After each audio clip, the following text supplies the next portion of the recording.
Second man press can be your best buddy at times, but also your worst nightmare. This is a complete guide to second man press in the AFC 24. Now, if you haven't yet subscribed, what are you doing? I'm hitting you with tutorials day in, day out throughout the year of the AFC, so be sure to hit the subscribe button. I'm trying to hit 100,000 subscribers by the end of 2024.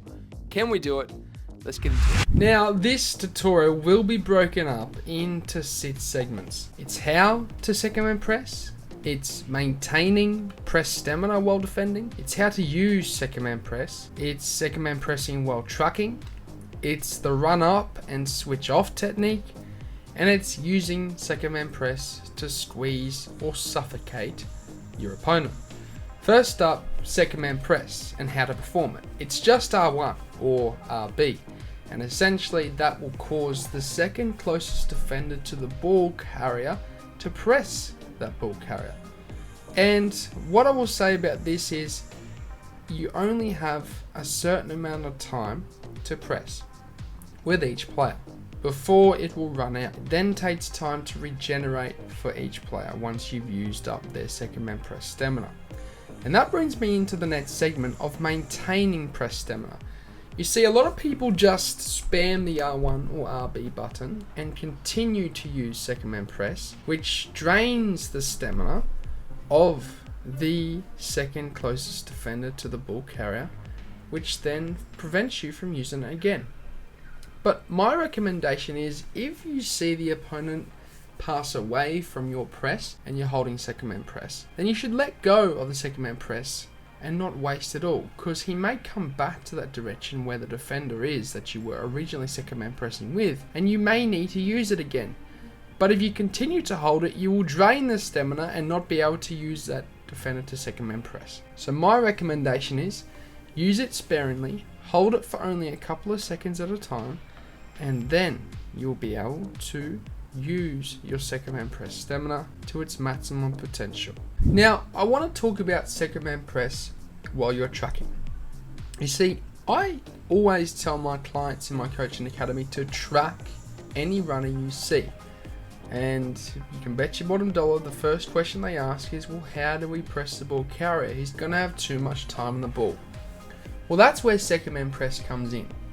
Second man press is very useful for pressing the ball carrier whilst you are trying to defend elsewhere. And by elsewhere, it's when you're trying to track runners. So when you see a runner, you want to select the closest defender to that runner to track him.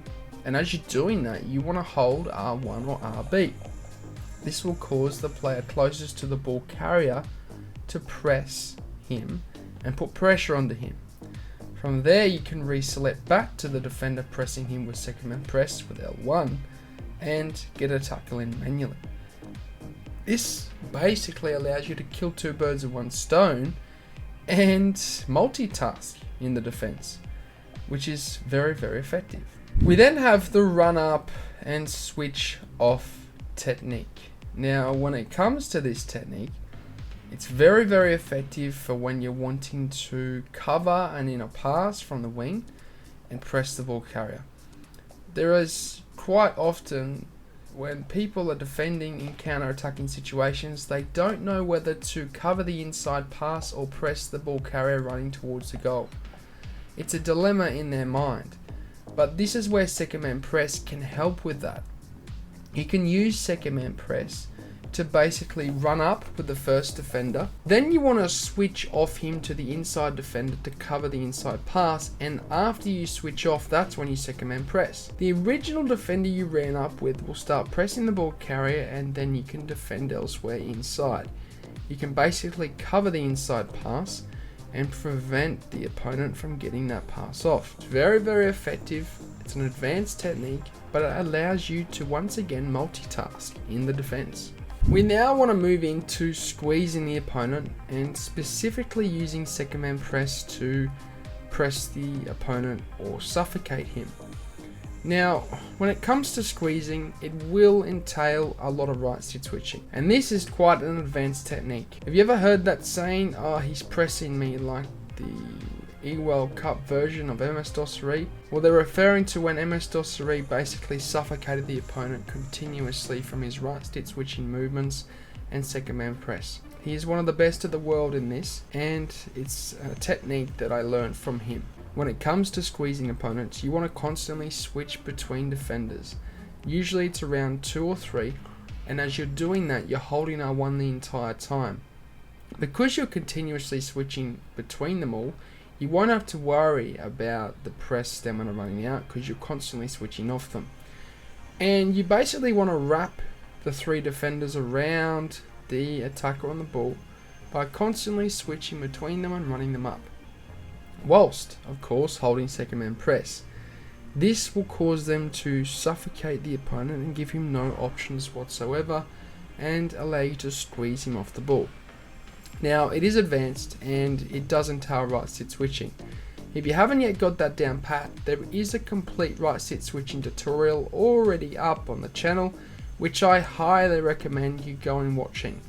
It will give you a very in-depth deconstructed tutorial on right sit switching and how to basically switch like a pro player. Now, I didn't mention this at the start of the video when I was going through the outlay of this video, but I want to talk about the importance of not using second man press too much. People do fall into the trap of abusing this technique, which at the end of the day will cause you to leave gaps and spaces in the defense. And it's simply because people just use it willy-nilly. They don't have purpose when they use it, which then causes them to overuse it and essentially continue to hold the second man press, which forces one of their defenders to run out of their position. You see, when you use second man press unwillingly or willy-nilly, you won't actually know who you have second man pressing.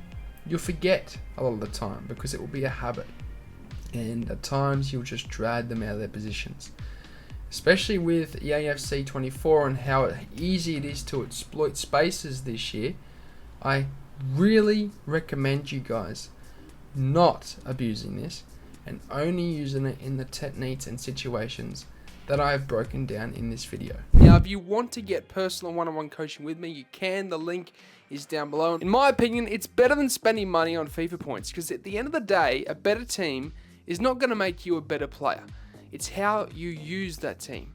It's your skill and ability as well as mentality that will improve your game and get you better results, which will get you better awards to get a better team. So check that out. The link is down below, but I'm out. Sayonara, au revoir, adios, salam, ciao, goodbye. Thanks for watching. If you enjoyed the video, then I'd really appreciate it if you hit the subscribe button. And lastly, if you do want any pre-gaming fuel or supplement, then head over to atpscience.com, which is the first link in the description, and use the code DylanEtsATP at checkout to get yourself a discount. Not only is it the cheapest way to get supplements, but it helps me out a ton, guys, so thank you.